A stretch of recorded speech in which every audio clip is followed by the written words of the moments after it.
ሃሌሉያ። ሰማለሁ አይደል? ላስተካው ትንሽ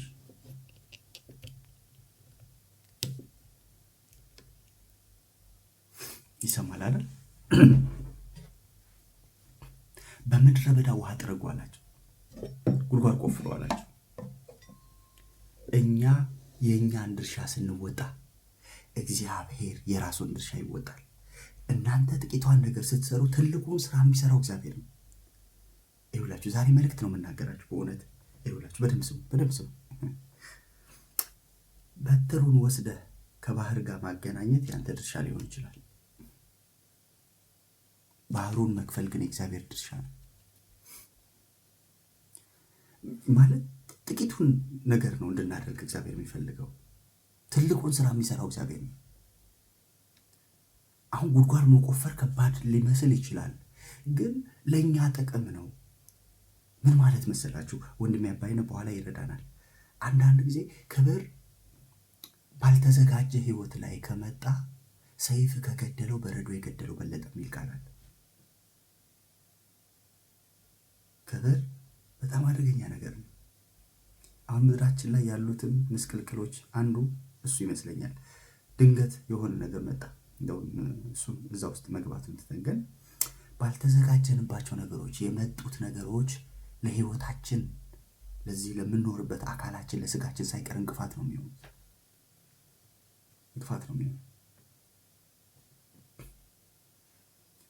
ለእኛ ጥቅም ነው የሚመጣው ነገር። አንተን እንዳይጎዳ ለአንተ ጥቅም እንዲውል። ኦኬ፣ ምን ማለት ነው? ምን ማለት መሰላችሁ? ውሃውን እንድትጠቀምበት፣ ውሃው ግን ጎርፍ ሆኖ እንዳይወስድህ። አሁን ሁለቱን እንያቸው። ውሃውን መጠቀምና ውሃው ጎርፍ ሆኖ አንተን ይዞ ከሄደ የትኛው ነው ጥቅም ላይ የዋለው? ውሃው መጥቷል፣ መምጣቱ አይቀርም። እግዚአብሔር ያለው ነገር ያመጣዋል።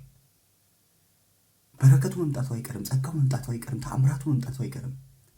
ሲመጣ ግን ትጠቀምበታለህ ወይስ ይዞ ይሄዳል ነው ጥያቄ። ሃሌሉያ።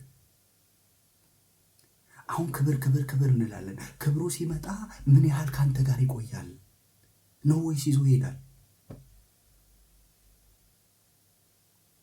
የማይገባ እሳት ለእግዚአብሔር ያቀረቡ የሌዊን ልጆች የአሮን ልጆች እኮ እግዚአብሔር ቀስፏቸዋል። ልዩ እሳት ይዘው ቀረቡ። ልጆች ናቸው፣ ካህናቶች ናቸው፣ የሚገባቸው ናቸው። ግን ለእግዚአብሔር የማይቀርብን መስዋዕት ሲያቀርቡ እግዚአብሔር ቀሰፋቸው።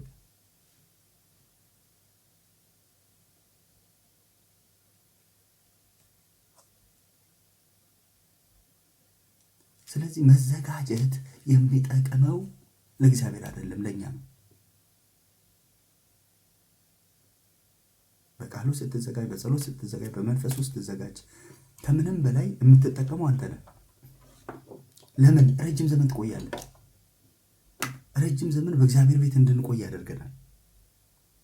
መክረም እንችላለን። አገልግሎታችን ርችት አይሆንም። የሆነ ሰዓት ላይ ሰማይ ላይ ወጥተህ ሰው ሁሉ ቀና ብሎ ሲያይ የለህም አይደል? የዓመት ባለ ርችት እንደሱ ነው። ፕው ይላል፣ ድምፅ አለው፣ ገናና ድምፅ አለው። አደባባዩን ይሞላዋል፣ ሰማዩን ያንጸባርቃል። እንደውም ላይ ወጥቶ ልዩ ልዩ ቅርጽ ያወጣል። እኔ ስጸልይ ምን ሆነ ይላል። ከዛስ የለም። ጥቂት ቆይተህ ስታየው የለም፣ ሰማዩ ጥርት ብሎ ባዶ ይሆናል። ስለዚህ አገልግሎታችን የርችት አገልግሎት እንዳይሆን፣ አገልግሎታችን የፀሐይ አገልግሎት እንዲሆን፣ የሚደምቅ እንዲሆን። የጻድቃን መንገድ እንደ ንጋት ብርሃን ነው፣ ሙሉ ቀን እስኪሆን እየጨመረ ያበራል። ሃሌሉያ። እየጨመረ እንዲያበራ ምን ይላቸዋል? ጉድጓድ ቆፍሩ። ጉድጓድ ከቆፈራችሁ ይላቸዋል ኤልሳ፣ እናንተም ከብቶቻችሁም ከውሃው ትጠጣላችሁ። ጠላቶቻችሁ ደግሞ ውሃውን አይተው መቅሰፍት ይሆንባቸዋል። አይደል? ጠዋት ፀሐይ በወጣበት ጊዜ ውሃው ላይ ሲያርፍ ጠላቶች ምንድን ነው ያሉት? እስራኤላውያን እርስ በርሳቸው ተላልቀዋል ብለው ሊዘምቱባቸው ሲወጡ ጠላቶቻቸውን አጠፏቸው። ለጠላቶቻቸው መቅሰፍት ነበር ውሃው፣ ለነሱ ለልጆቻቸው ለከብቶቻቸው ግን በረከት ነው የሆነው። የሚመጡት ነገሮች እንዲጠቅሙን፣ የሚመጣው ነገር እንዳያጠፋን፣ የሚመጣው ነገር ጎርፉ ሆኖ አድራሻችንን ቀይሮ ሌላ ሰፈር እንዳያስገባን፣ መንደር እንዳያስቀይረን፣ ሰፈር እንዳያስቀይረን፣ የሆኑ ቦታዎቻችን እንዳይቀየሩ ከእግዚአብሔር ጋር እንድንከርም 40 ዓመት 50 ዓመት 60 ዓመት 70 ዓመት እንድናገለግል ምሕረት ቸርነት እንዲከተለን በእግዚአብሔር ቤት ለዘላለም እንድንኖር የሆነ ሰሞን የሆነ ጊዜ ብቻ እንዳንሆን ምን አድርጉ? በበረሃ መንገድን አስተካክሉ። ያለህበት ህይወት በረሃ ነው፣ አይመችም፣ ብዙ ነገሮች ተጎድለዋል። መንገድ ጥረግ፣ አስተካከል፣ መንገድ ጥረግ። ባልተጠረገ መንገድ ክብር ቢመጣ አንገጫግጮ ይገላል። ቺስታ የሚባሉ መንገዶች አሉ ኢትዮጵያ ውስጥ፣ የክፍለ ሀገር መንገዶች፣ አስፓልት ያልገባባቸው መንገዶች አይመቹም። ትሄድባቸዋለህ፣ አማራጭ ስለሌለ ትሄድባቸዋለህ። አንዳንድ አገልግሎቶች እንደሱ ናቸው። አማራጭ ስለሌለን የምንካፈላቸው አገልግሎቶች አሉ። በቃ አልተሰራም መንገዱ። ስለዚህ በቃ ይወስድሃል፣ ላይ ታች ያወርድሃል፣ ሸለቆ ላይ ተራራ ላይ ትወርዳለህ፣ ከዛ ያወርድሃል። እየተንገጫገጭክ ነው ጨርስ። ኧረ በኢየሱስ እንደዚህ አይባልም ምናምን፣ ጌታ ኧረ እንደዚህ አይባልም ምናምን እያልክ ነው የምትሰማው። ለምን? አልተሰራም መንገዱ፣ አልተሰራም። መሰራት ከማንም በላይ የሚጠቅመው ለራስ። እንዴት ነው የሚሰራው? በበረሃ መንገድን አስተካክሉ። በበረሃ በምድረ በዳ መንገድ ጥረጉ። ክብር መጥቶ መንገድ ለመጥረግ መነሳት እሱ በጣም ከባድ፣ ጊዜም አይኖርም። ቢዚ ነው የምትሆነው፣ በአገልግሎት ቢዚ ትሆናለህ። ብዙ መድረኮች ይኖርሃል፣ ብዙ እድል ይኖርሃል። ያኔ ልትሰራ ብትል አትችልም። ግን የህይወት በረሃ በሚመስል ነገር ውስጥ ስታልፍ፣ ምድረ በዳ ነው በምትልበት የህይወት ምዕራፍ ውስጥ እግዚአብሔር እድል እየሰጠ ነው መንገድ እንድታስተካክል፣ የነገ የህይወትህን፣ የአገልግሎትን፣ የስራህን፣ የፍጻሜህን ጎዳናህን እንድታቀና፣ ነገሮችን የምታስተካክልበት በር እግዚአብሔር ከፍቶልህ። እንደ ትልቅ እድል ቁጠሩት።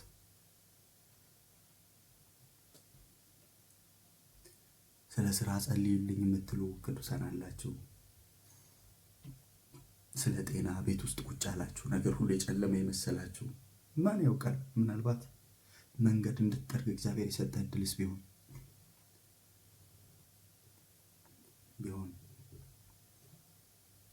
መንገድ ጥረጉ። በየት? በምድረ በዳ፣ በየት? በበረሃ መንገድ ጥረጉ። እስኪ መንገድ ጠርጋለሁ በሉ። ወደ ዋናው ሐሳቤ ልገባ ነው። መንገድ ጠርጋለሁ በሉ። ጂሰስ የሆነ ነገር ሊሆን ነው። ሊገለጥ ያለ ክብር አለ።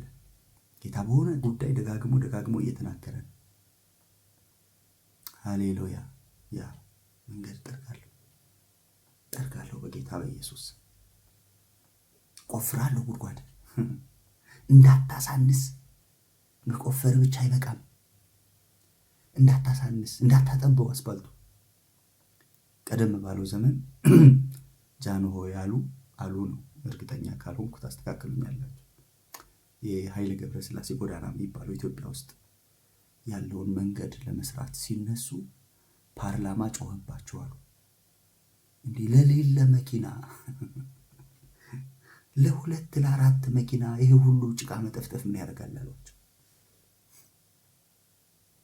አሁን አዲስ አበባ ካሉ መንገዶች ሁሉ ጠባቡ እሱ ነው አሉ። ካጠበብከው ነገ ይጠብሃል።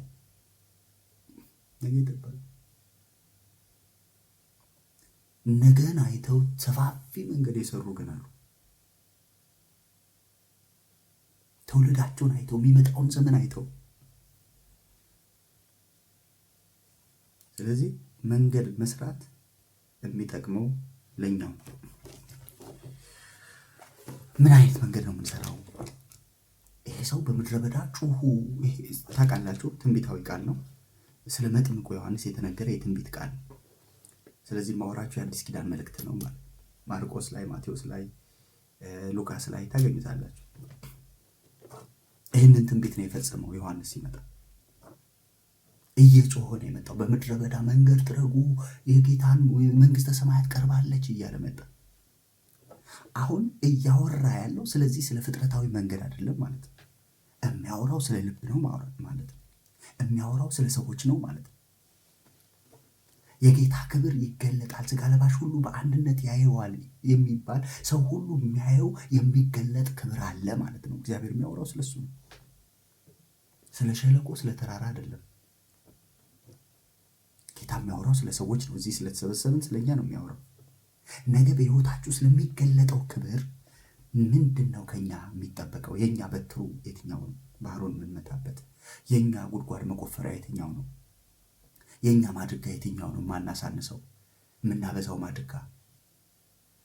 የኛ መንገድ በበረሃ ላይ የምናስተካክለው የትኛው ነው? በጥቂቱ 4 ነገሮችን አሳያችኋለሁ ከዚሁ ቃል ሳንወጣ። ለአምላካችንም ጎዳና በበረሃ አስተካክሉ፣ ሸለቆ ሁሉ ከፍ ይላል። ሃሌሉያ። የመጀመሪያው ከባዱ ነገር ምን እንደሆነ ታውቃላችሁ? ሸለቆ ነው።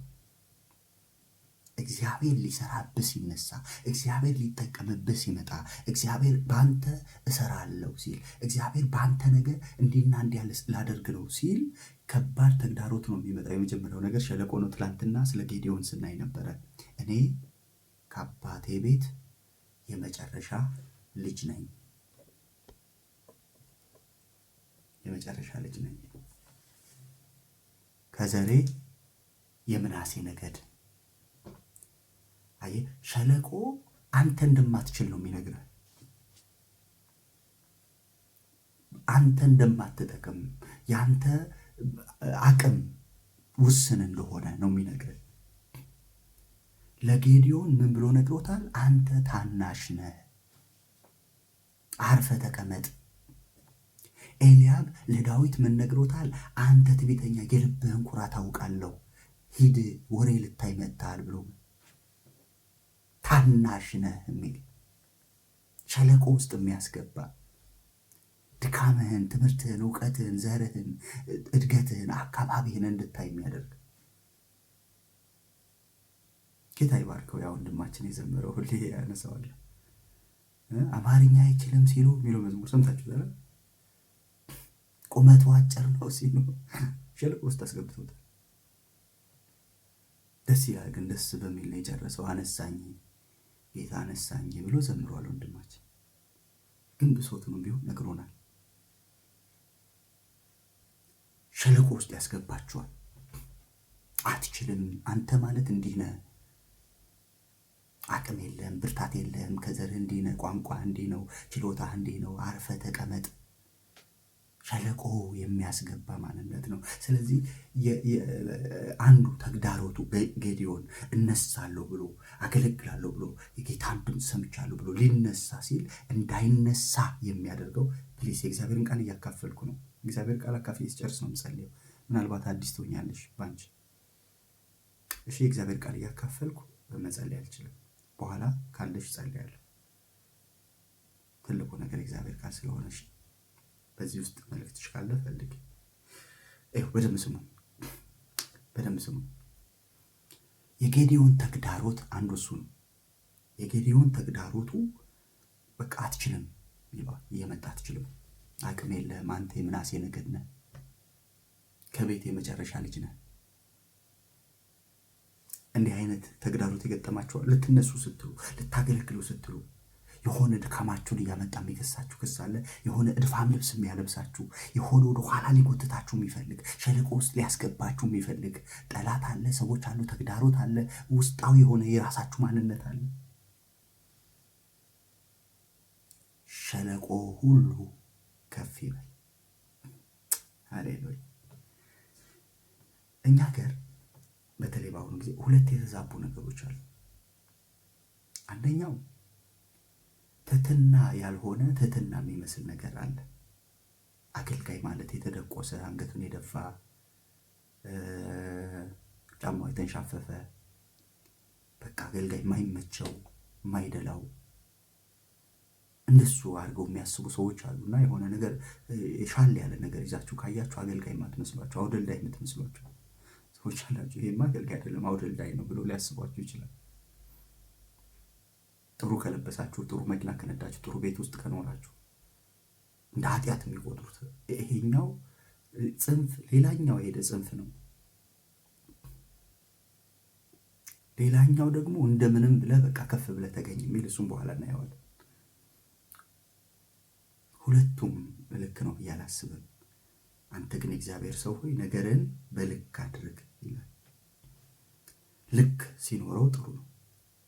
እግዚአብሔር ለመምሰል የሚረዳው እሱ ነው። ገብቷችኋል? ሸለቆ ከፍ ማለት አለበት። ቢያንስ ኃይልን በሚሰጠኝ በክርስቶስ ሁሉን እችላለሁ ወደሚል ደረጃ ከፍ ማለት አለበት። አንዳንዶቹ እንዳልኳችሁ ከአስተዳደጋችን፣ ከቤታችን፣ ከኑሯችን፣ ካደግንበት ቸርች፣ ከዙሪያችን ካሉ ከምንሰማቸው ነገሮች አልችልም የሚል ማንነት ውስጣችን ይገባል። የጌዲዮን አንዱ ችግር እሱ ነው። አልችልም። ለምን ሲባል ታናሽ ነኝ። ዳዊት ደግሞ ታናሽ ነው ግን እችላለሁ ነው የሚለው። ልዩነታቸውን አያችሁ? በልባቸው ውስጥ ያለ እሳቤ የዳዊትና የጌዲዮንን ሁለቱም ታናሾች ናቸው። ዳዊት 8ኛ ልጅ ነው። ጌዲዮን የመጨረሻ ልጅ ነው። ዳዊት ምንድን ነው የሚለው? እኔ እገጥመዋለሁ፣ እችለዋለሁ። ለምን? እግዚአብሔር ትላንትና ሲያስጥለኝ አይቻለሁ። ልቡን አያችሁት? ከሸለቆ የወጣ ልብ ነው ያለው ዳዊት። ወጥቷል ከሸለቆ፣ ከፍ ብሏል። ታናሽነቱ አልያዘውም። ታናሽ ነህ ሊሉት የሚፈልጉት ሰዎች ናቸው እንጂ እሱ ራሱን ታናሽ ነኝ ብሎ አያስብም። ሳኦል ታናሽ ነህ ብሎታል። ኤልያብ ታናሽ ነህ ብሎታል። ታናሽነቱን ደጋግመው ሊነግሩት ቢፈልጉም ኖ ምንም ታናሽ ቢሆን የእግዚአብሔርን እጅ አይቻለሁ፣ የእግዚአብሔርን እርዳታ አይቻለሁ፣ የእግዚአብሔርን ማዳን አይቻለሁ፣ የእግዚአብሔርን ማስመለጥ አይቻለሁ፣ እግዚአብሔር በበረሃ በምድረ በዳ ሲያግዘኝ አይቻለሁ። ሃሌሉያ! እግዚአብሔር ይችላል ይላቸዋል። ከአንበሳና ከድብ ያስጣለኝ እግዚአብሔር ከዚህ ካልተገረዘ ፊልስጤማዊ እጅ ያስጥለኛል ይላቸዋል። ጌዲዮን ግን እዛ የሚልበት ደረጃ አልደረሰም። ገና ሸለቆ ውስጥ ነው ያለው። ስለዚህ ከሸለቆ ከፍ ማለት አለበት። ከሸለቆ መውጣት አለበት። ሸለቆ ሁሉ ምን ይላል? ከፍ ይላል። ዛሬ ሸለቆ በሚመስል እኔ አልችልም፣ እኔ ደካማ ነኝ፣ እኔ አቅም የለኝም፣ እኔ እንደዚህ የምትሉ ሰዎች ካላችሁ የጌታ መንፈስ ከፍ ያደርጋችኋል። በቃ የሆነ ሰው ከሸለቆ ይወጣል ዛሬ።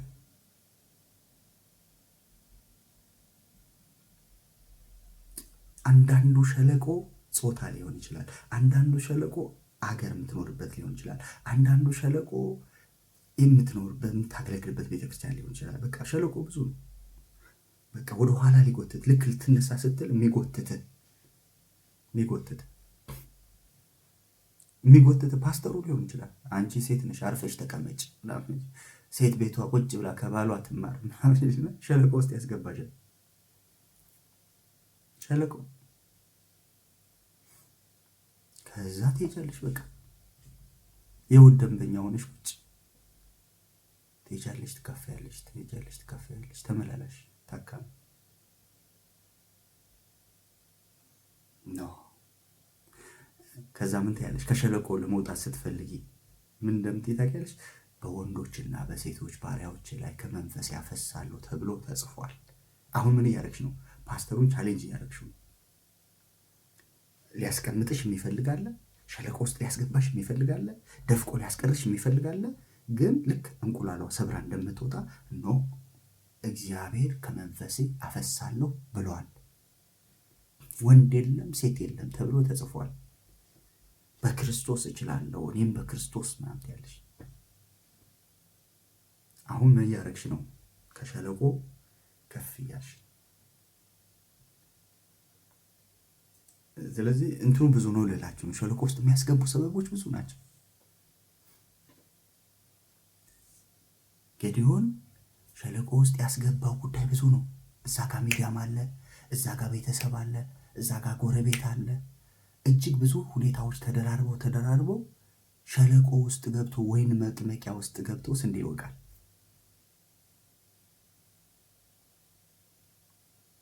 ሸለቆ ሁሉ ከፍ ይላል። አሁን መንገድ እያስተካከለን የሚታየው ሰው አለ።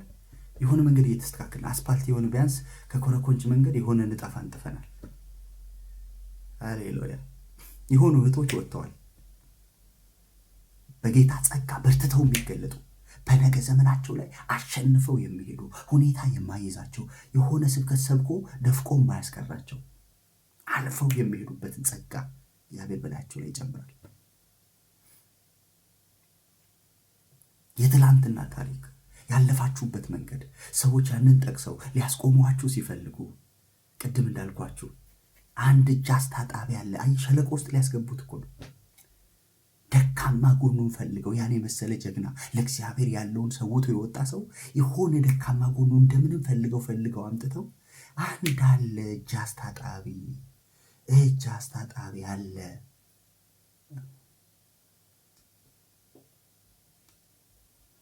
የትላንትና የህይወት ጉድለታችሁን ፈልገው ሸለቆ ውስጥ ሊያስገቧችሁ ሲፈልጉ የእግዚአብሔር እጅ መጣችበት ይላል። ሃሌሉያ! ከሸለቆ ነጥቆ የሚያወጣ የእግዚአብሔር እጅ ስሙ ይባረክ።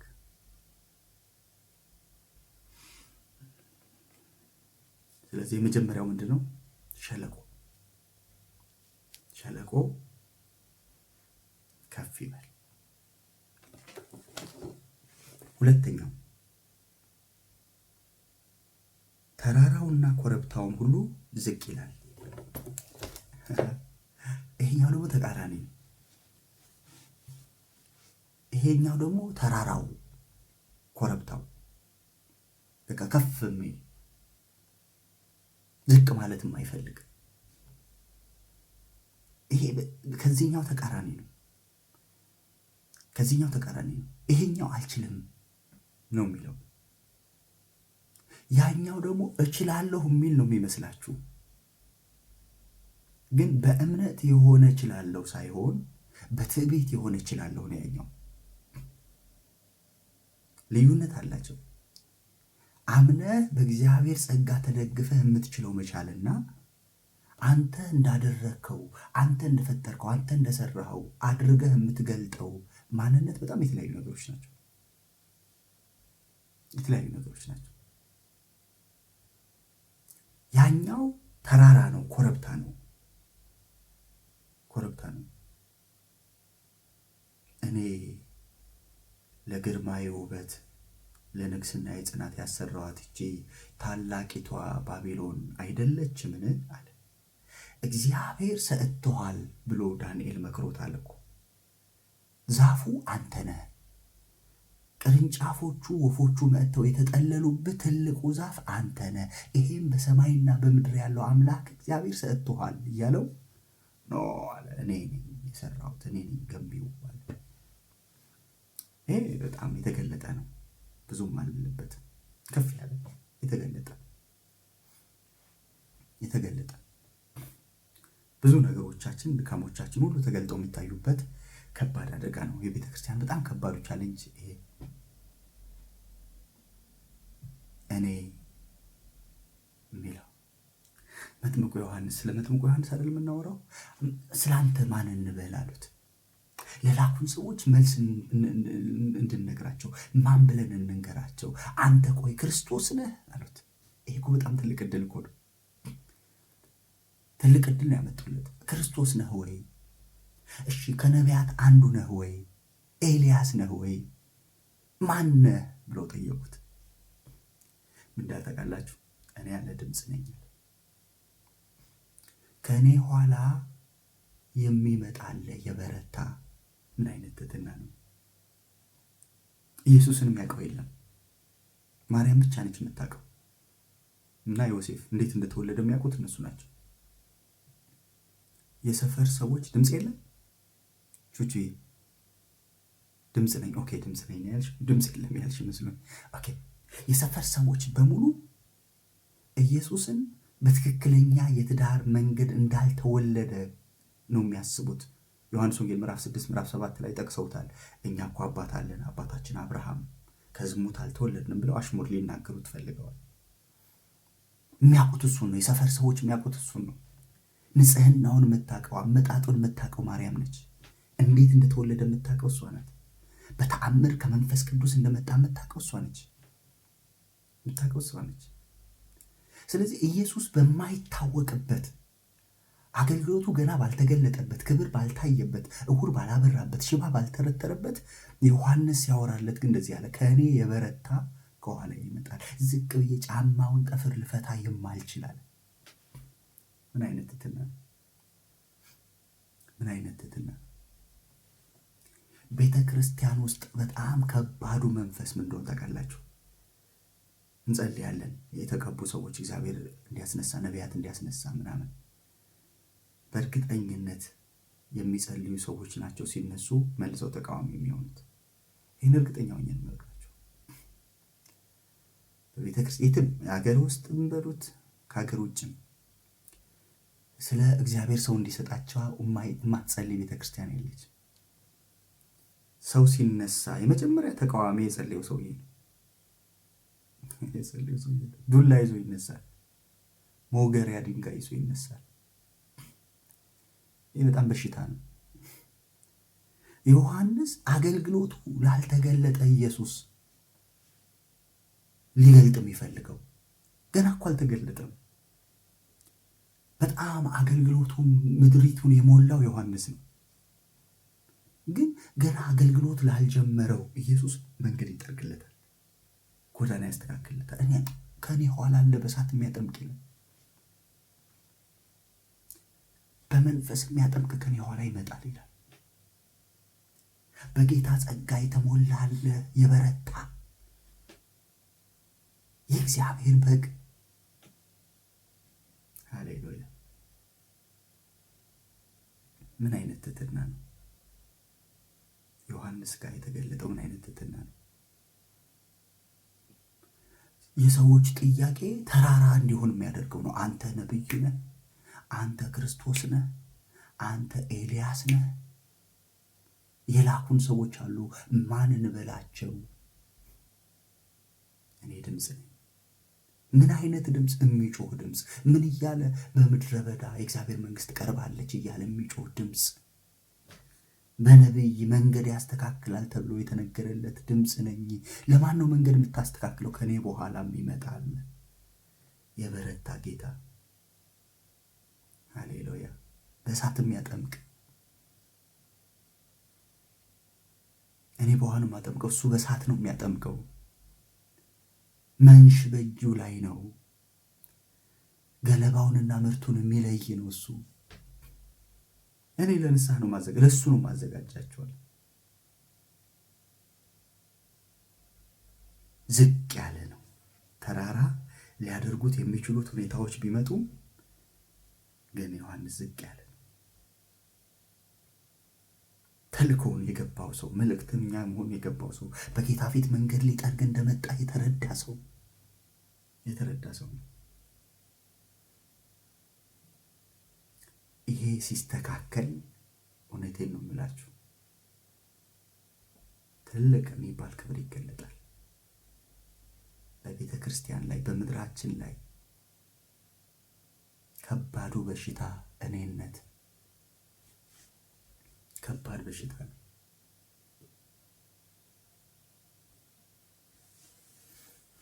ስሙ ይባረክ። ስለዚህ ተራራና ኮረብታ ዝቅ ይላል። ለምን? አሁን ምን ሆኗል መሰላችሁ? ተራራው እዚህ ጋር ነው፣ ሸለቆ እዚህ ጋር ነው አይደል? ተራራው እዚህ ጋር ነው፣ ሸለቆ እዚህ ጋር ነበር። ምን ብሏል? ሸለቆ ከፍ ይላል አለ። ኦኬ፣ ወደዚህ ከፍ እናድርገው። ከፍ አለ። ተራራው ኮረብታው ዝቅ ይላል አለ። ዝቅ አለ። ምን ሆነ? መንገድ ሆነ። አያችሁ? ተራራው ከፍ ባለበት ሸለቆ ዝቅ ባለበት ቢሆን ኖሮ መንገዱ ግራ ካሱ ነው የሚሆነው። ግራካሱ ይባላል። የተወለድኩበት ሀገር ግራካሱ የሚባል ተራራ አለ። ጠመዝማዛ ነው። እንደዛ ዙሪያ ሄደህ ስትመጣ መልሰህ ታየዋለህ። ከላይ ወደ ታች ቁልቁለቱ እንደዛ ነው። ተራራው እዚህ ጋር ነው የሚሆነው፣ ሸለቆ እዚህ ጋር ነው የሚሆነው። የሄድክበትን መንገድ መልሰህ ታየዋለህ።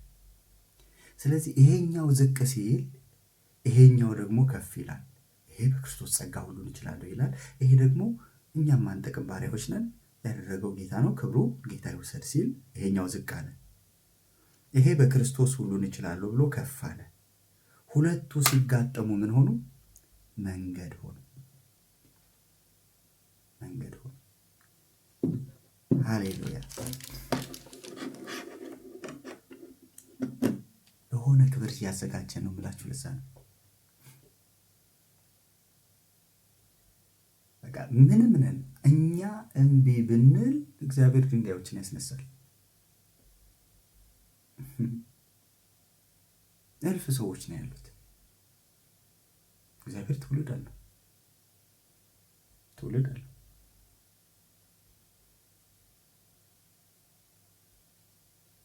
ስለዚህ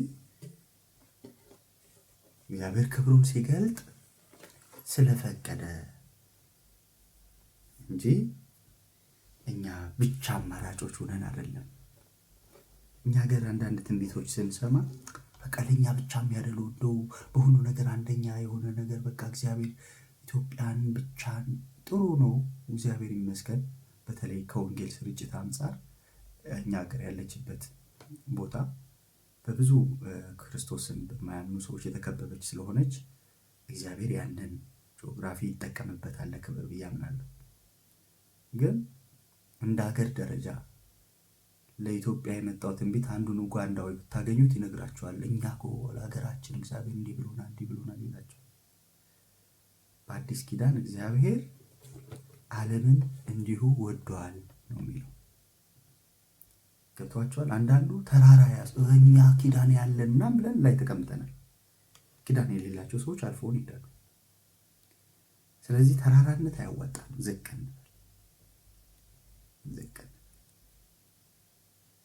ሸለቆ ውስጥ የገባው ሰው ደግሞ እሱም ከፍ ይበል። መንገድ ነው ለእግዚአብሔር የሚመች መንገድ።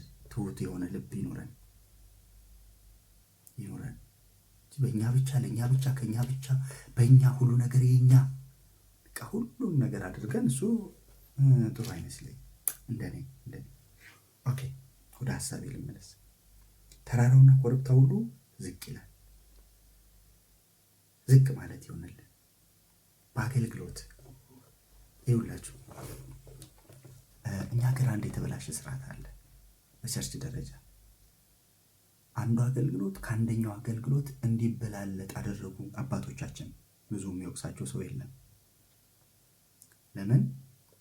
ሰዎች ቀደም ባለው ዘመን ፓስተር ለመሆን በሙሉ ጊዜነት ከዛ በወንጌላዊነት እጩ ወንጌላዊ፣ ከዛ ወንጌላዊ ይሆናሉ፣ ከዛ እጩ ፓስተር፣ ከዛ እጩ ሐዋርያ ምናምን እየተባለ ቀጥታ ይሄ ነገር ኮፒ የተደረገው ከወታደር ቤት ነው።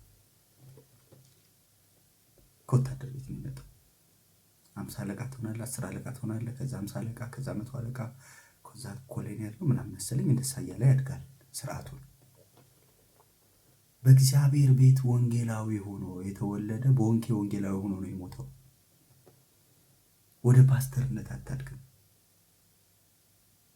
ያ አባይነ በተለይኛ ቤት ከዛ ነው በቃ ብዙዎቹ ከዛ ስለመጡ የእሱን ነው ተግባራዊ ያደረጉት። ወንጌላዊ በቃ እንደው የነቃ ወንጌላዊ፣ መንፈስ የተሞላ ወንጌላዊ፣ አጋንንት የሚያወጣ ወንጌላዊ፣ ትንቢት የሚናገር ወንጌላዊ ነው የምትሆነው ስታድግ። ውልደት እኮ ነው። ውልደት እንዴት ይቀየራል? ያ ነገር ምን አደረገ? ሰዎች እዛ ጋር ፓስተሩ ጋር ለመድረስ ያልሆኑትን ሁሉ ይሆናሉ። ማስተዳደር የማይችለው ሰውዬ ፓስተሩ ነው ይቀመጣል።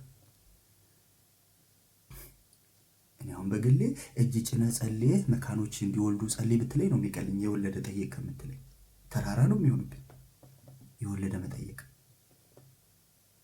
ምክንያቱም በቃ ፓስተሩ ደግሞ ልቡ አለ። በቃ ይሄዳል፣ ይዞራል፣ ይጠይቃል። እንዴት ነሽ? መጣሽ? ጠፋሽ? ምናምን ይላል።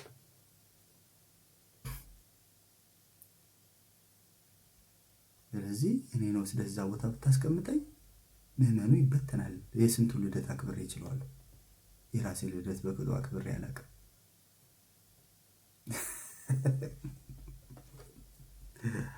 እንደሱ ያኮርፋል፣ ጥሎ ነው የሚሄደው። ስለዚህ ልብ ያስፈልጋል። ገብቶቻል። እነዛ ነገሮች ሰዎች ያለ ቦታቸው እንዲቀመጡ አድርጓቸዋል። አንፎስ የሚያስፈልገውን ነገር ነው የምነግራቸው።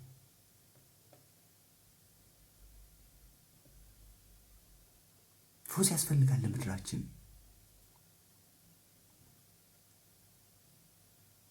ሰዎች በተጠሩበት ጥሪ ነው መቀመጥ ያለባቸው እንጂ የሆነ በቃ ከዛ በኋላ ደግሞ የፓስተርነት ዘመን አለፈና ከዛ ደግሞ የነብይነት ዘመን መጣ።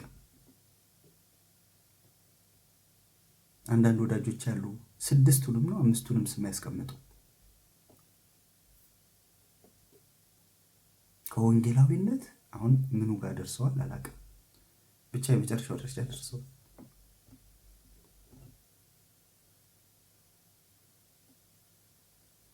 እየተቀያየረ መሄድ አይደለም ጸጋ፣ የምታድግበት ነው። የተሰጠህን ነገር ታሳድገዋለህ።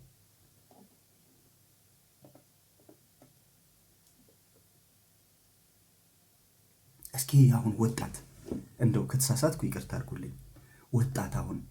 ወጣት ይሄ ጸጉራቸው እንደዚህ የሚያቆሙት ጸጉር የሌለን ሰዎች ጌታ ይባረክ። እንደዚህ ያለ አይተህ ጠበብ ያለ ልብስ ለብሰው እንደዚህ የሚያስቆሙ አሉ። አይተህ ታውቃቸዋለህ አሁን እና እሺ እና ወንጌላዊ የሚል ስም ይዞ የሚመጣ አለ። አሁን ማለት ጸጋው አለ አይደል? ጸጋው እየሰራ ነው።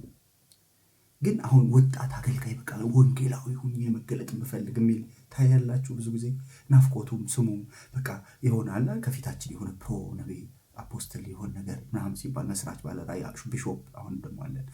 እንደሱ እንዲባል ነው አይደል ሰው የሚፈልገው። ወንጌላዊነት እንደው እኮ በጣም ትልቁ ክብር፣ በጣም ትልቁ ጸጋ እኮ ብዙዎችን ነፍሳት የሚያድን። ፊልጶስ እኮ በወንጌላዊነት መንፈስ ነው የተነጠቀው። ተአምር ቢሆን እኮ አለ ወንጌላዊነት ውስጥ። በነገራችን ላይ ትልቁ ተአምራት እግዚአብሔር የሚሰጠው ለወንጌል ስርጭት። አብዛኞቹ መጽሐፍ ቅዱስ ላይ ያሉ ተአምራቶች ከወንጌል ጋር የተያያዙ ናቸው።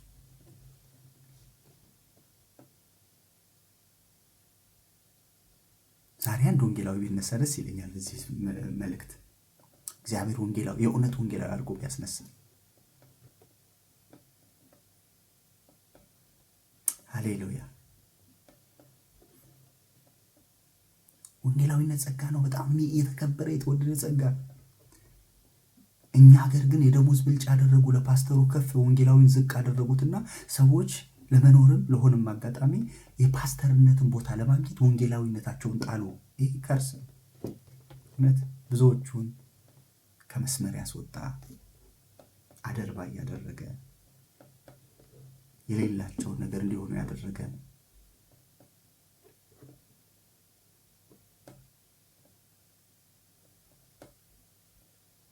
ከባድ ስህተት ነው የሰሩት የተሳሳቱት አባቶቻችን። ያው ከፍ ብሎ መውቀስ ከባድ ነው፣ ግን ልክ አይደለም። ብዙ ነገሮችን አበላሽቷል ምድራችን ላይ። ብዙ ሰዎች ባልተሰጣቸው ነገር ውስጥ እንዲገቡ ሆነዋል። ያ የሽማግሌን ፊት እያየ ነው የምትሰብከው፣ እያየ ይቆጣል ምናምን። ምክንያቱም ብዙዎቹ ሽምግልናዎች ከሀብት ጋር ከምን ጋር ተያይዞ ነው ስልጣን የተሰጣቸው። ስለዚህ የሚሽሩት እነሱ ናቸውና በጣም በእኛ ቤት በተለይ ብዙ ነገር ነው ያለው። እዛ ውስጥ መግባት አልፈልግም። ከባድ ነገሮች ተሰርተዋል።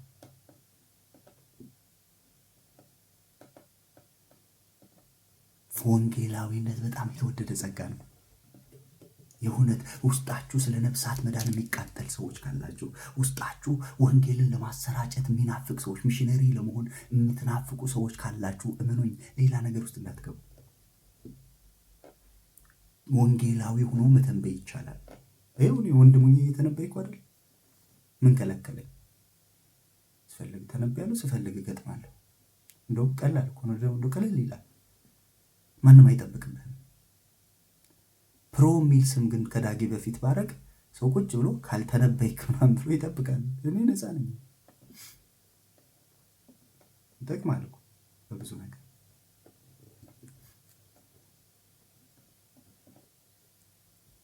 እንደው አንዳንዶች ቢያስመልሱ በቃ እኔ ፓስተር አይደለሁም ወንጌላዊ ነኝ ብለው ወደ ወንጌል ቢመለሱ ፈውስ ነው፣ ፈውስ ነው። እንደው መለኪያ ልስጣችሁ። ወንጌላዊ የሆነን ሰው በምን እንደምታውቁ፣ ትልቅ ጉባኤ ላይ ወጥቶ የዳነውን ሕዝብ ያድናል እያለ የሚሰብክ ካያችሁ እሱ ወንጌላዊ ነው። እኔ ገጥሞኛል ብዙ ጊዜ። በቃ ያየው ሰው ያለ ቦታው እኮ ነው፣ ወንጌላዊ እኮ ነው፣ ወንጌላዊ ነው እላለሁ። እኔ እኮ ሌላ አማራጭ የለም ብዬ ድኜ መጥቻለሁ። ያድናል ይለኛል። ሌላ መንገድ የለም፣ እውነትን መንገድም በቃ ይሄ ሰውዬ እንትን አይደል ቦታው። በቃ ወንጌላዊ በቃ አፖስትል ምናምን የሚለውን ስም ቀምተህ በህዝብ ፊት ወንጌላዊ አድርገህ ትሾመዋለህ። በነፃነት ግን ደሞዙን እኩል አድርገህ ከፓስተሩ ጋር ፈተህ ትለቀዋለህ። በደስታ ነው የሚያገለግለው፣ በሙላት ነው የሚያገለግለው። ስለዚህ አንዳንድ ጊዜ ሰዎች ሳያውቁት ከፍ ብለው ተራራ ላይ ይቀመጣሉ። አንዳንዴ ሰዎች ሳያውቁት ሸለቆ ውስጥ ይገባሉ። ኢሳያስ የሚለ እንደዚህ ነው፣ ሸለቆ ከፍ ይበል። የማይገባ ቦታ ሆኖ ራሱን እንደ ጌዲዮን ዝቅ ያደረገ እኔ አልችልም፣ እኔ ቤቴ መጨረሻ ምናምን፣ እሱ ከፍ ይበል፣ በጌታ በጸጋው እችላለሁ ብሎ ከፍ ይበል። ተራራ ሆኖ ደግሞ የተቀመጣል። በተለይ ስፔሻሊ ለእኛ ለአገልጋዮች ስፔሻሊ በትንሽ መገለጥ እንደው ትንሽዬ ነገር ጭል ብላ ስትበራለን ተራራ ላይ የሚያስቀምጥ እሱ ከባድ ነገር። እሺ ቀደም ባለው ዘመን ሰዎች በህልማቸው ወይ በምስክርነቶች ወይ በአደባባዮች ላይ የሚሰሙ ምስክርነቶች ምን ነበሩ? በህልም የሆነ ነጭ ሰው የሆነ በቃ ብርሃን የተሞላ መጥቶ እንደዚህ ሲያደርግ አይደል? እኛ አሁን ቀድመን ምንድን ነው የምለው? እኔ ስጸልይ ምን ሆነ? እዚህ ቤት መጥተሽ እኔ አስታውሳለሁ አንዴ ስም አልጠራም አይዟችሁ፣ የሆነ ቦታ ሄዶ እሷ የተፈወሰችው ሌላ ቦታ ሌላ አገልግሎት ጋር ሄዳ ነው። ከዛ የዛን ሰው ስም ተሳስታ ጠራች። መድረኩ ላይ የወረደባት ውርጅብኝ አጋጣሚ ነበርኩ ጉባኤ ውስጥ። የወረደባት ውርጅብኝ ልነግራችሁ አልችልም። እንዴት የኔን ስም ብቻ ሳትጠሪ የሌላ ሰው ስም ጠራች ተብላ ማለት ነው። ተራራነት ነው። በማንንስ ይስራ ምን ችግር? ሰሪው ጌታ ይሆን እንጂ የትም ትዳን፣ አዳኙ ጌታ ይሆንላት እንጂ። ስለዚህ በእኛ ብቻ እኛ ብቻ ያደረግነው እኛ ብቻ የሰራነው እኛ ብቻ የተነበይነው እኛ ብቻ ያደረግናቸው ነገሮች እንዲሰሙ መፈለግ እሱ ተራራ ያስቀምጣል። ሳታውቀው የሆነ ተራራ ላይ ተቀመጠ ዝቅ ማለት ይከብዳል። እንቅፋት ነው፣ ለእግዚአብሔር ክብር እንቅፋት ነው። የጌታ ክብር ሲገለጥ ከባድ እንቅፋት ከሚሆኑ ነገሮች ተራራ በጣም አደገኛ ነገር ነው። ሰይጣን የወደቀበት መንገድ እኔ በልዑል እመሰላለሁ አለ። የተሰጠው ነገር እኮ በቂ ነው። ከትላንት ወዲያ ስንማር ነበር ኦዚያ እንዴት እንደወደቀ በበረታ ጊዜ ታበየ ይላል። አንዱ ከሚያስታቢውና ተራራ ከሚያስጠምጡ ምክንያቶች አንዱ ያልተሰጠህን ለመሆን ትፈልጋለህ። ከሆንከው በላይ ለመሆን ትፈልጋለህ፣ ትጥራለህ። ኦዚያ ካልተሰጠው በላይ መሆን ፈለገ። የተሰጠው እኮ ከበቂ በላይ ነው። ከበቂ በላይ እኮ ተሰጥቶታል። ንግስና ተሰጥቶታል፣ እርሻ ተሰጥቶታል፣ ስልጣን ተሰጥቶታል፣ ኃላፊነት ተሰጥቶታል። ግን ኖ መቀደስም አለብኛል። ኧረ ይሄ አልተገባም፣ አልተሰጠህም ማለት መቼ? በበረታ ጊዜ። የተሰጠን በቂ ነው። የተሰጠን ነገር በቂ ነው። ከጌታ የተካፈልነው ነገር በቂ ነው። እንድንሆን የሆንበት ነገር እሱ በቂ ነው።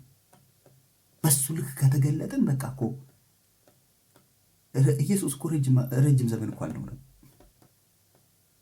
ረጅም ዘመን እኮ አልኖረም። 33 ዓመት እኮ ነው ምድር ላይ የኖረው። ግን ይኸው የሰጠኸኝን ፈጽሜ አከበርኩ አለ። ሃሌሉያ! የተሰጠውን ሰጥቶ ሄደ።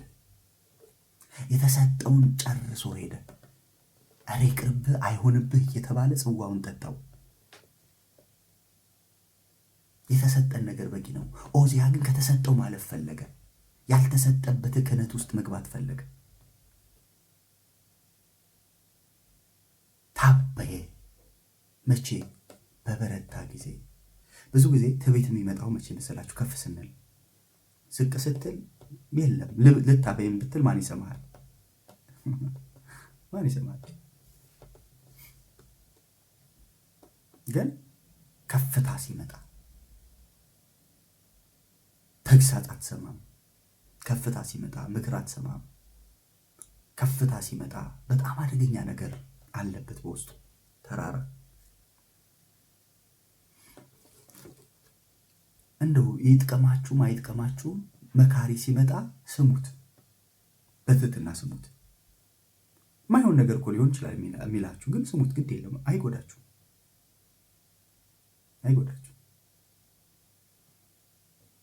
አንድ ሰው በጣም ትልቅ አገልጋይ ፕሮግራም መሪው ጌታ በህይወት ላይ ወጀብ ሲያመጣ ያለው ማዕበል ሲያመጣ ያለው ይሄ ማዕበል አንተን ከዚህ ወስዶ ከአገልግሎት መንደር የሚያጠፋ ነው እና ጸልይ ምናምን ብሎ መልእክት አመጣለት። አገልጋዩ ስም ያለው አገልጋይ ነው። ወጥቶ መድረክ ላይ እንዳይኖር እንዳይሞት አድርጎ አፈራረሰው። እዛው እዚህ የመጣችሁ ወጀብ ማዕበል የምትሉብን ነገር ምንድን ነው ምናምን ብሎ ምናልባት እኔ በህይወቴ ካየኋቸው ማዕበሎች የዛ ሰውን ያክል ማዕበል የመጣበት ሰው የለም ከዛ በኋላ። ስለዚህ አንዳንዴ እግዚአብሔር ሲመጣ በትህትና ስማው። አትጎዳም። መስማትህ ይጠቅማል። አትናቁ መርምሩ አይደል የሚለው? መርምረው፣ ስማው፣ መርምረው። ከጠቀመ ውሰደው፣ ካልጠቀመ ጌታ ይባርክሽ፣ ጸልይልኝ፣ ጸልይበታል። በቃ በቂ እኮ ነው። አንተ ያላየኸው መንገድ እግዚአብሔር አየው። 80 ሰው እኮ ነው የመከረው። 80 ሰው የመከረው አልሰማም። ከ80 በላይ የሚሆኑ እባክህ ንጉሥ ሆይ ብለው ለመኑት ይላል። ሰውየው ግን አልሰማም። ለምን? ንጉሥ ነው። ንጉሥ መሆን እኮ አንዳንዴ መታደል ነው። ጥፋት አለው እንጂ ህልሜን አምጦ እንዳለው ናቡከደነፆር አልሰማም። ታበየ። ከዛ ግን ለምጽ ወጣበት ግንባሩ ላይ እስኪሞት ድረስ ለምጻም እየተባለ ነው። ከዛ ግን አባረሩት ይላል። ተዋረደ። ስለዚህ እግዚአብሔር ከፍ ባልንበት ከፍታ እንድንዘልቅለት ሲፈልግ ነው ወደኛ ሰዎችን የሚልከው፣ መካሪዎችን የሚልከው። ኦኬ ቶሎ ልበል። 2 ነገሮችን አይተናል። አንደኛው ሸለቆ እንደ ጌዲዮን ምሳሌ አድርገን አይተናል። ትላንትም ስንማር ነበር። የቤት የመጨረሻ ልጅ ነኝ፣ አልችልም፣ እኔ እንደዚህ እንደ ሙሴ ነኝ፣ መናገር አልችልም፣ አፈትብ ነኝ። ይሄ በቃ ሸለቆ የሆነ ማንነት። ከሱ ከፍ በል። አልችልም እኔ፣ ጌታ ግን ይችላል። እኔ አቅም የለኝም፣ ኃይሉ በድካሜ ይገለጣል። ጌታ ሁሉን ቻይ ነው ወደሚለው ከፍ በል። ተራራ ደግሞ በእኔ ነው የሆነው፣ እኔ ነኝ ያደረኩት፣ በእኔ የተነሳ እኔ ከሌለው ቸርቿ ባዶ ትሆናለች፣ እኔ ነኝ እንትኑ ውበት፣ እኔ ነኝ ምድሪቱ ያለኋት ነብይ፣ እኔ ነኝ ሜጀር፣ እኔ ነኝ። ያለ እኔ ዝቅ አሉት፣ እልፍ ልጆች አሉት። አንተ ብቻ አይደለም፣ እልፍ ልጆች አሉት ከአንተ የተሻለ ብዙ ስራ የሚሰሩ ያልተገለጡ። ዮሐንስ ያልተገለጠውን ኢየሱስን የገለጠው። ስለዚህ ተራራነት ብቻውን ከሄደ አደጋለሁ። ተራራው ዝቅ ይበል። ሸለቆነት ብቻውን አደጋለሁ፣ እሱም ከፍ ይበል። አሁን 2 መንገዶች ተስተካክለዋል። ሌሎች 2 ድልድዮች ይቀራሉ። መንገዱ ሙሉ እንዲሆን፣ መንገዱ የሚያራምድ እንዲሆን፣ መንገዱ እግዚአብሔር የሚገለጥበት ስጋ ለባሽ ሁሉ የሚያየው ክብር እንዲገለጥ 2 መንገዶች ይቀራሉ። አንደኛው መንገድ ምንድን ነው? ጠማማው ይቃናል ይላል። ወዮ ይሄ በቃ እንግዲህ ካለን ከምናውቀው ጋር ነው እያያዝኩ ነገራችሁ። ጠማማነት በጣም ከባድ ነገር። ጠማማው ይቃናል። ጥሩ ምሳሌ የሚሆንልን መጽሐፍ ቅዱስ ላይ ሳኦል ነው። ዳዊት በነፍሱ ተወራርዶ ሄዶ ጎልያድን ገጥሞ ድል አድርጎ መጣ። ከዛ ልጃገረዶች ዘፈኑ አይደል? ዳዊት 1000 ገደለ፣ ሳኦል 1000 ገደለ። 1000 ማለት 10,000 ነው። ስለዚህ ዳዊት 10,000 ገደለ ብለዋል። ምቀኝነት በሳኦል ልብ ውስጥ ገባ ይላል። ለስንት ዓመት እንደገባ ታውቃላችሁ? ለ38 ዓመት። ምን አይነት መርዝ መሰላችሁ? ጠማማነት ምን አይነት መርዝ መሰላችሁ? አባቴ ሆይ ያለው ዮናታን ምን አረገ? ዳዊት በነፍሱ ተወራርዶ እኮ ነው ሄዶ ጎልያድን ይጣልልህ። ለምድሪቱ እኮ ረፍት ነው የሆነው። ምንድን ነው የበደለህ ብሎ ጠየቀው።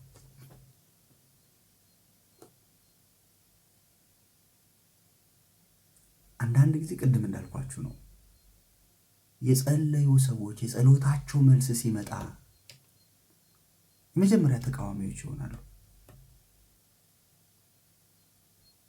ለምሳሌ ኤልያስን መጥተው እነዛ 50 የሚሆኑ የነቢያት ልጆች እንደዚህ ያሉት፣ ዛሬ ጌታን ካንተ ሊወስደው ነው አሉት። ትንቢት አመጡ። ልክ እንደኛ ዘመን መልእክት አመጡለት። እግዚአብሔር ዛሬ ጌታን ካንተ ሊወስደው ነው አሉት። አውቃለሁ እና ዝም ብለው አላቸው። ከዛ ሄዶ ኤልያስ ሄዶ መጎናጸፊያውን ይዞ ኤልሳ ሲመጣ እንደዚህ ያሉት፣ ምናልባት የእግዚአብሔር መንፈስ አንስቶ ዋሻ ላይ ጥሎት እንደሆነ እንፈልገዋሉ። እነሱ እኮ ናቸው፣ ትላንት እኮ መልእክት ያመጡት ሰዎች ናቸው። ጌታህን ካንተ ሊወስደው ነው ያሉት ሰዎች ምናልባት ጌታ ጥሎት ቢሆን አሉ።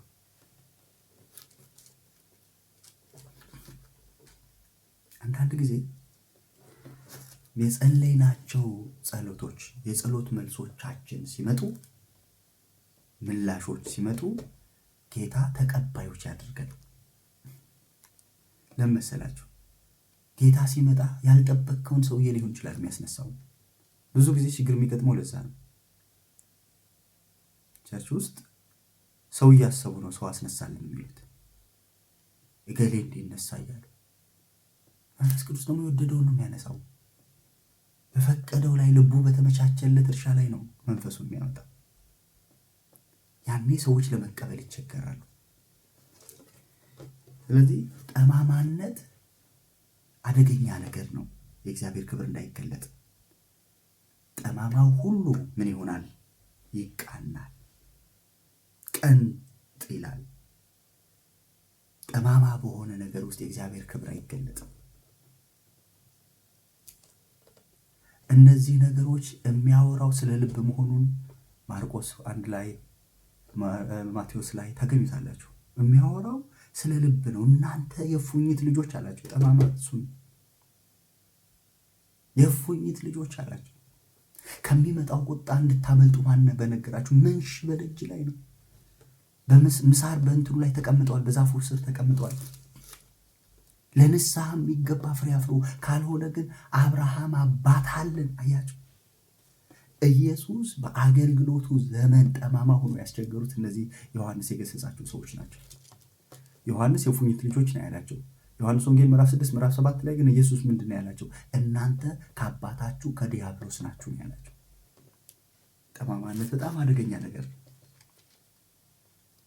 ያ የንስሐ መልእክት አላዘጋጃቸውም ልባቸው ቀጥ እንዲሉ፣ እግዚአብሔር መጣልን፣ ጸሎታችን ተመለሰ፣ መሲህ ተወለደ አላሉ። እንደው አንድ ማሳያ ላሳያችሁ በጌታ ሉቃስ ምዕራፍ 3 ላይ ምዕራፍ 2 ላይ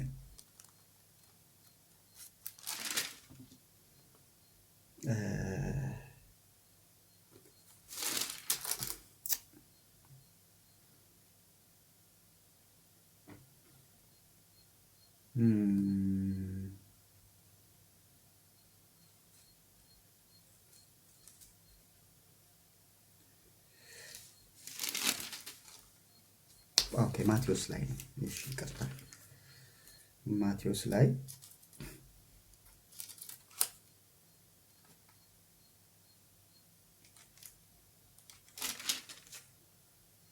እንደዚህ ይላል። ማቴዎስ ምዕራፍ 2 ላይ ንጉሡ ሄሮድስም ሰምቶ ደነገጠ።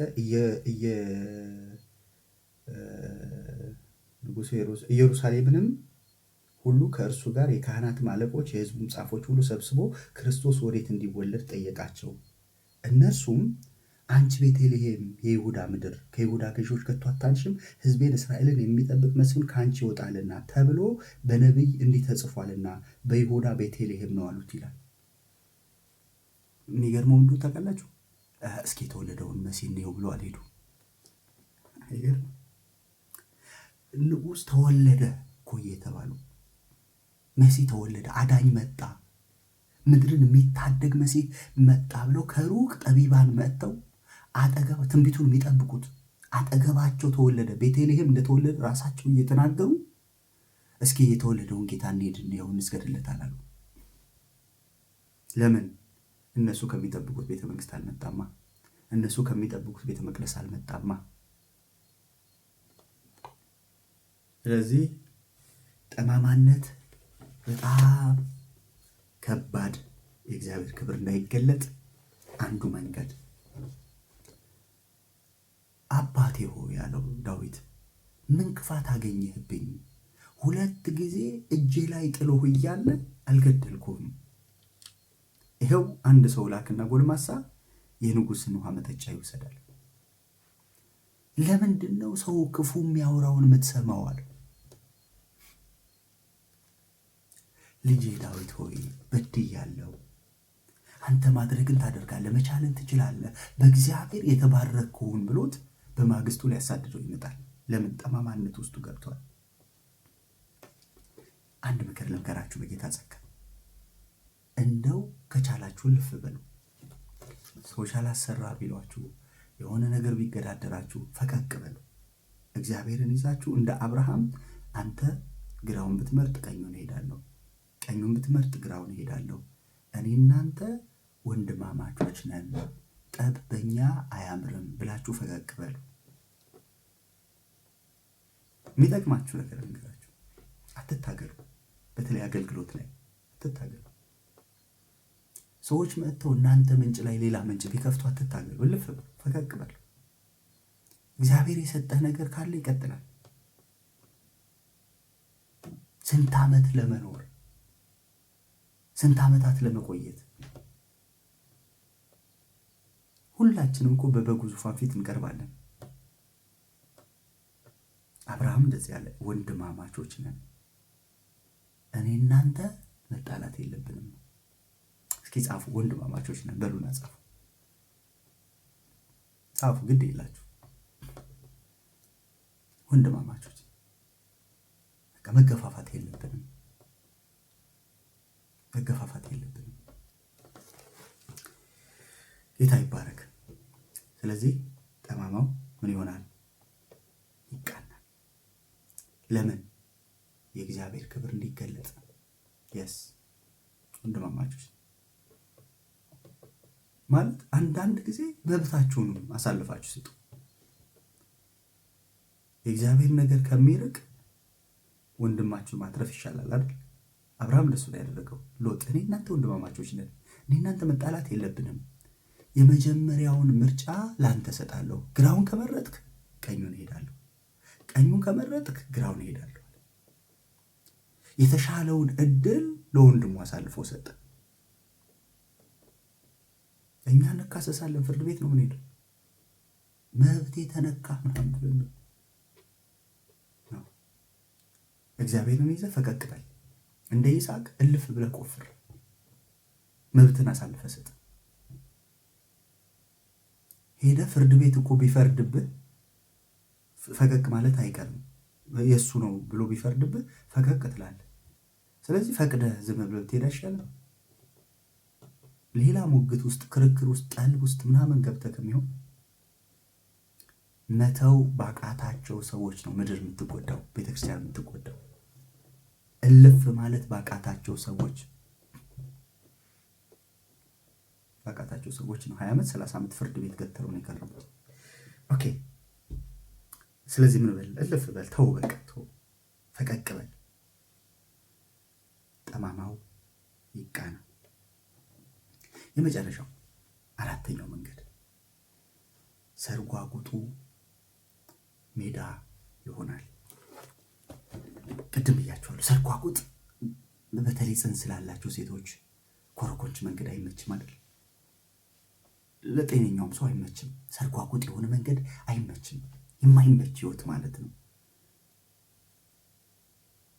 ይሄ ከቅድስና የጎደለ ህይወት ማለት ነው።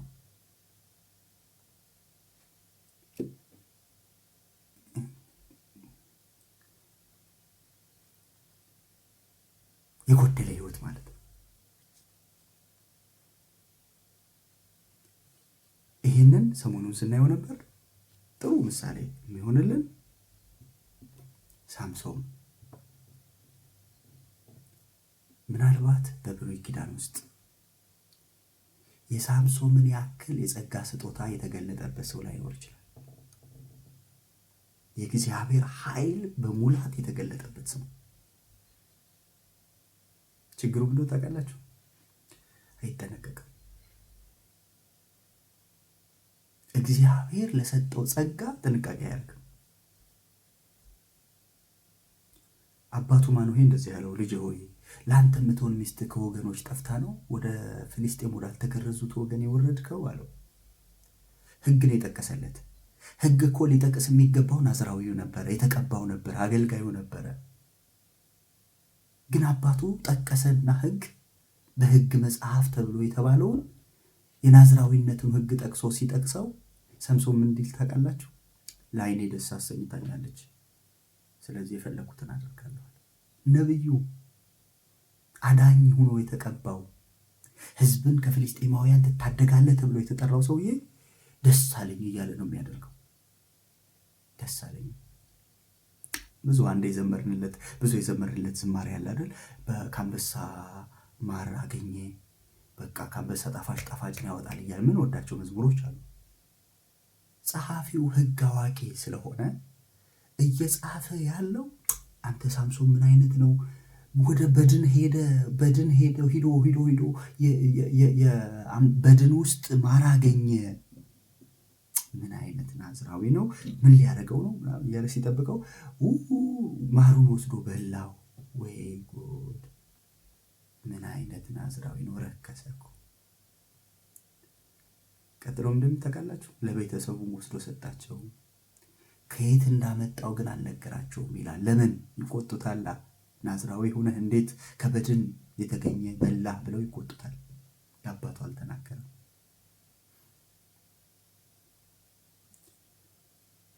አንዳንዴ ጸጋው ስለሚገለጥበት ተአምር ስለሚሆንበት የአህያ መሆኑን የሚያስታውቅ መንጋጋ አንስቶ ጠላቶችን ሬሳ በሬሳ አረኳቸው፣ ዘራፍ ምናምን ይላል። ጸሐፊው ግን አይ ሳምሶን፣ አረ ድጋሜ የሞተ ነገር ሊነካ ነው። አረ በእግዚአብሔር ምን አይነት ነብይ ነው? ምን አይነት ናዝራዊ ነው? አየህ፣ አንዳንዱን ነገር እግዚአብሔር ተጠቀመበት ማለት ሙሉ ፈቃዱን ፈቅዷል ማለት አይደለም። ቅባቱ ስላለ እግዚአብሔር ሲሰራበት ነበር እስከ መጨረሻው ሰዓት ድረስ፣ ኪዳኑ እስኪሻር ድረስ በሳምሶን ሕይወት ውስጥ እግዚአብሔር አልፎ ሲሰራ ነበረ።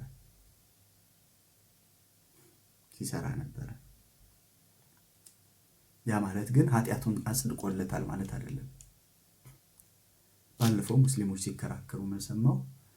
የእኛ ነብይ ብቻ አይደለም ብዙ ያገቡት፣ የእናንተም እኮ ሰለሞን 1000 ሚስት አግብተዋል።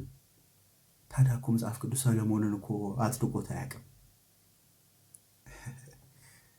ገብቷችኋል? ሰለሞን ልክ ነው ብሎ እኮ አያውቅም መጽሐፍ ቅዱስ። ምን አይነት ንጉሥ ነው? እግዚአብሔር ከሰጠው ሕግ 2ና 3 ከተገለጠለት ከአምላኩ ሕግ አልሰማም ተብሎ እኮ ነው የተጻፈልን። ሰለሞን እኮ ለእኛ ጥሩ ምሳሌያችን አይደለም፣ ሞዴላችን እኮ አይደለም። የእምነታችን ጀማሪና ፈጻሚ የሆነውን ኢየሱስን ተመልክተን ነው የሚለው። እሱ ጋር ፈልግን ከን አታገኝም። ሰምሶን ምሳሌ አይሆንም። እምነቱ ላይ ምሳሌ ሆኖ ዕብራውያን ላይ ተጠቅሷል።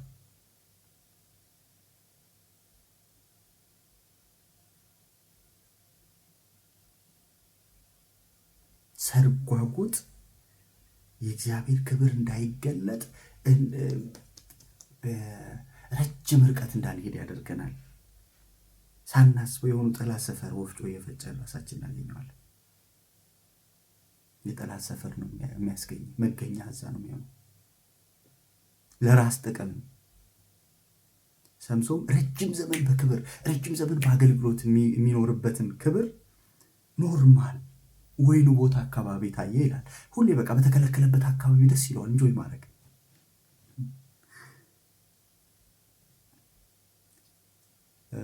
ሔዋን ስለ በለሷ ስታወራ ሰይጣን ካወራው ይበልጣል ያወራችው። ለዓይን ያማረ ሲበላ የሚያስጎመጅ ደስ የሚል ምናምን አለች። እሱ እኮ ክፉና መልካሙን ትለያለች ነው ያላት። ግን የተከለከለችበት ቀጠና ነበረች። ቀና ብላ አይታ ፍሬውን ነው የሚለው። ቀና ብላ የምታይበት ቦታ ነበረች። ምን ትሰራለህ እዛ ቦታ ነው? እግዚአብሔር የከለከለው ቦታ ምን ትሰራለህ?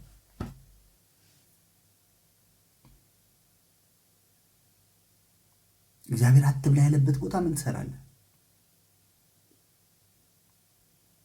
አየህ፣ ሰምሶን ነገ የሚወድቅበት ሰፈር ደሊላ ሰፈር ነው የተገኘው። ነገ ወጥመድ የሚዘጋጅበት፣ ነገ ወፍጮ የሚፈጫበት ስፍራ ነበር የሚገኘው።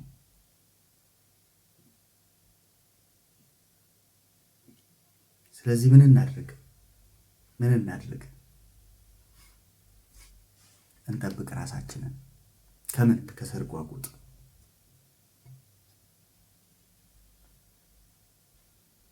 ሰርጓጉጥ ህይወት አደገኛ ነው።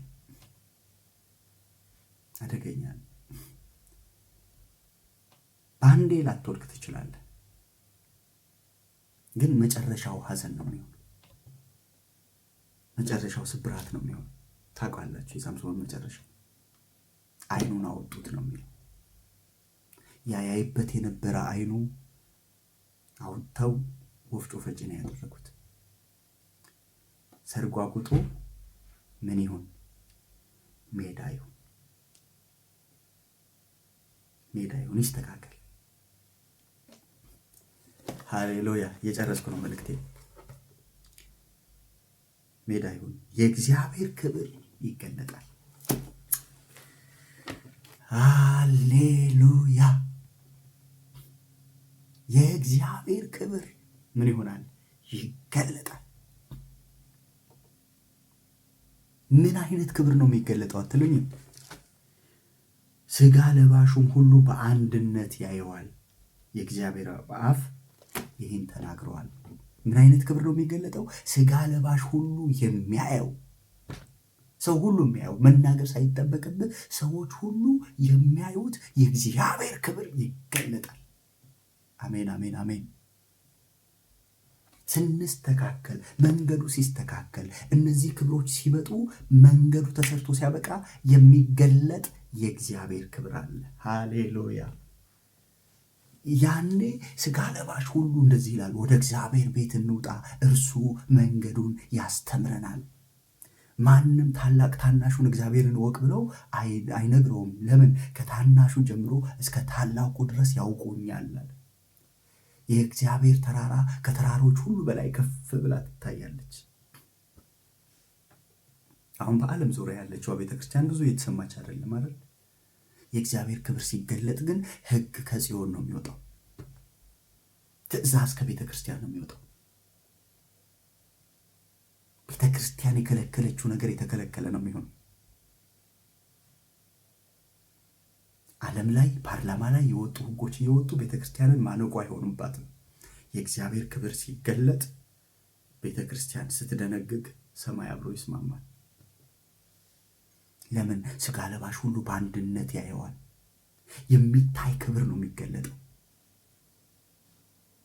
የሚታይ ክብር። ሃሌሉያ! አንድ ዝናብ አለ፣ አንድ የሚቀር ዝናብ አለ፣ አንድ የመጨረሻ ዝናብ አለ። አንድ ጊዜ ሰማይንና ኢየሱስ ከመምጣቱ በፊት ዓለምን የሚያጥለቀልቅ ሪቫይቫል ይሆናል። በሁሉም አገር ላይ የሚሰራ እግዚአብሔር መንፈስ ለምጽአት የሚያዘጋጅ መንፈስ ይመጣል።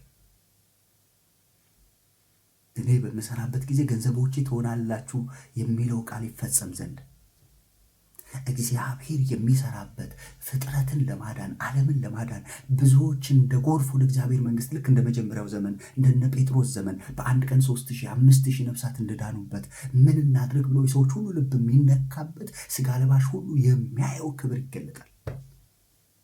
በወንዶችና በሴቶች ባሪያዎች ላይ ከመንፈስ ያፈሳለሁ የተባለው ቃል በሙላት የሚፈጸምበት ዘመን ከፊታችን አለ። እሱን ዘመን በናፍቆት እንጠብቀዋለን። እግዚአብሔር የሚሰራበት ዘመን አለ።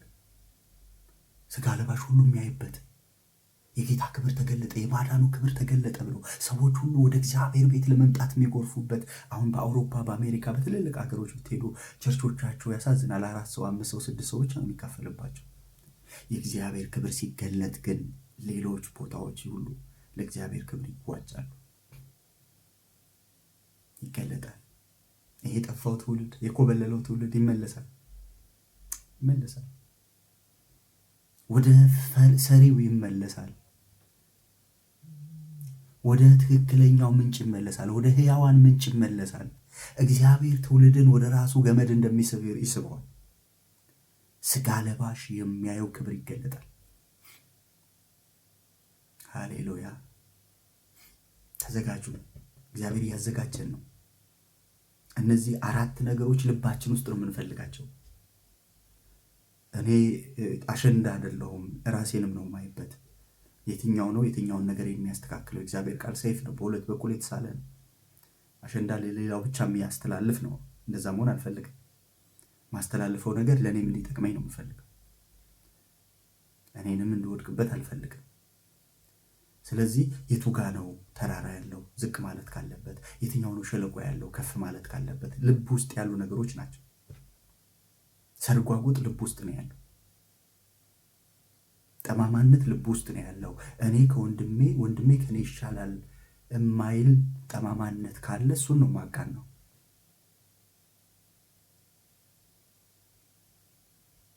መስተካከል ያለበት ልባችን ውስጥ ነው።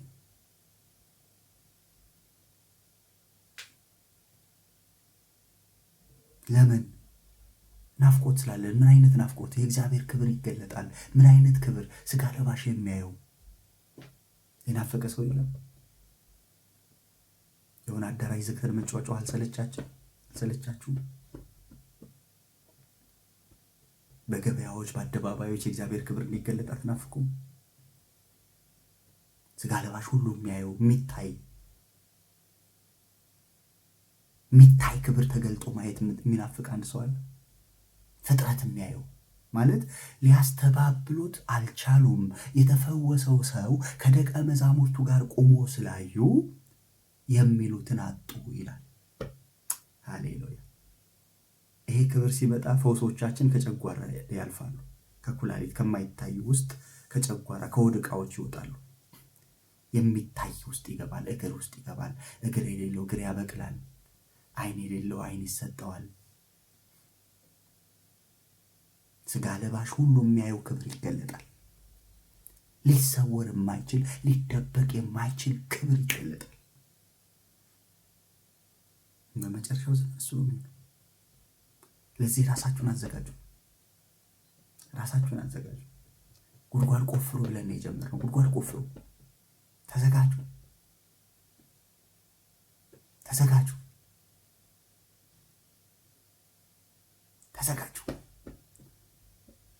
የእግዚአብሔር ክብር ይገለጣል።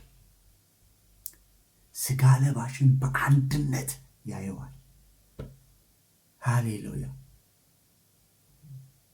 የሚታይ ክብር ይገለጣል።